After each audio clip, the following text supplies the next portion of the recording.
मैं Genghis Khan हूं, दुनिया का सबसे बड़ा साम्राज्य बनाने वाला शासक।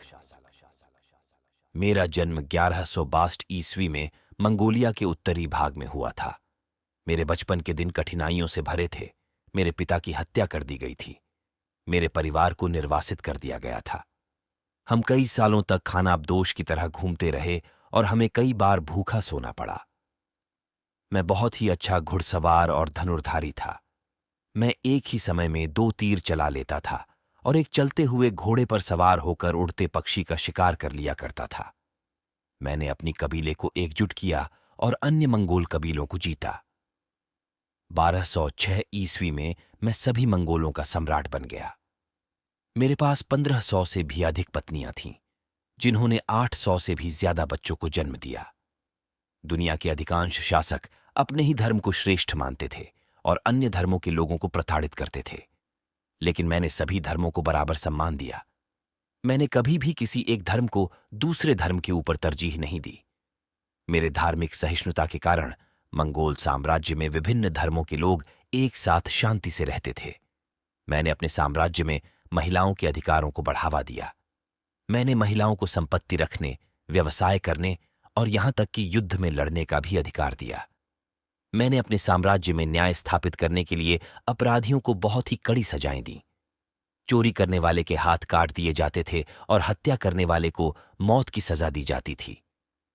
मेरा सपना एक ऐसा साम्राज्य बनाना था जो पूरी दुनिया को एकजुट करे। मैंने अपने सपने को पूरा करने के लिए कड़ी मेहनत की और कई लड़ाइयां लड़ी। मैंने चीन, मध्य एशिया और पश्चिमी एशिया के कई क्षेत्रों को जीत लिया। मेरे साम्राज्य में 3 करोड़ से अधिक लोग रहते थे। मेरे पास एक विशाल जासूसी संगठन का जाल था जो मेरे साम्राज्य के सभी कोनों से जानकारी एकत्र करता था। इस जानकारी का उपयोग मैं अपने दुश्मनों के बारे में जानने और उनके खिलाफ रणनीति बनाने के लिए करता था। मैं अपनी तलवार की धार से ही नहीं, बल्कि अपनी कूटनीति से भी विजय प्राप्त करता था। मैं अपने दुश्मनों को एक दूसरे के खिलाफ खड़ा करने में माहिर था और इस तरह मैं कम से कम सैन्य बल के साथ अधिकतम लाभ प्राप्त करता था। मैं एक महान योद्धा और रणनीतिकार था। मैंने अपनी सेना को बहुत अनुशासित बनाया और उन्हें आधुनिक हथियारों से लैस किया। मैंने अपने साम्राज्य में एक मजबूत व्यवस्था स्थापित की। मैंने सड़कें और पुलों का निर्माण किया और व्यापार को बढ़ावा दिया। मैंने सभी नागरिकों के लिए समान अधिकार सुनिश्चित किए, चाहे उनकी जाति, धर्म या सामाजिक वर्ग कुछ भी हो। मैंने अपने जीवन में कई गलतियां भी की। मैंने कई निर्दोष लोगों को मार डाला और कई शहरों को नष्ट कर दिया। जब मैंने चीन के खोरेज़म साम्राज्य को जीता, तो मैंने उसकी राजधानी को नष्ट कर दिया और उसके निवासियों को मार डाला। शहर में रहने वाले लगभग 20 लाख लोगों को मेरे सैनिकों ने मार डाला था।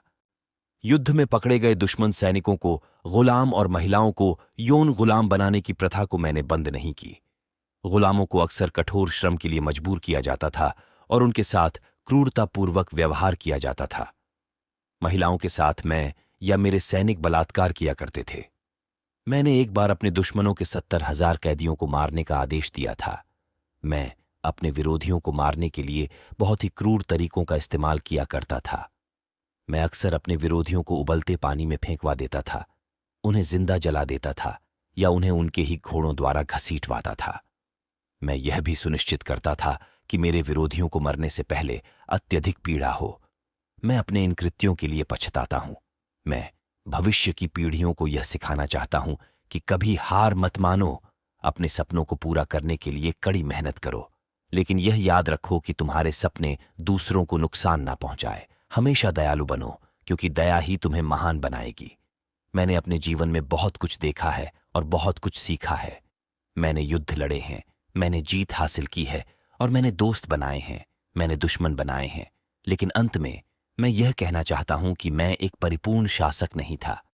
मैंने गलतियां की और उनसे सीखा। मैं चाहता हूं कि भविष्य की पीढ़ियां मेरी गलतियों से सीखें और एक बेहतर दुनिया बनाएं। ऐसे ही और वीडियो देखने के लिए आप सब्सक्राइब कर सकते हैं डायरी रेडियो यूट्यूब चैनल।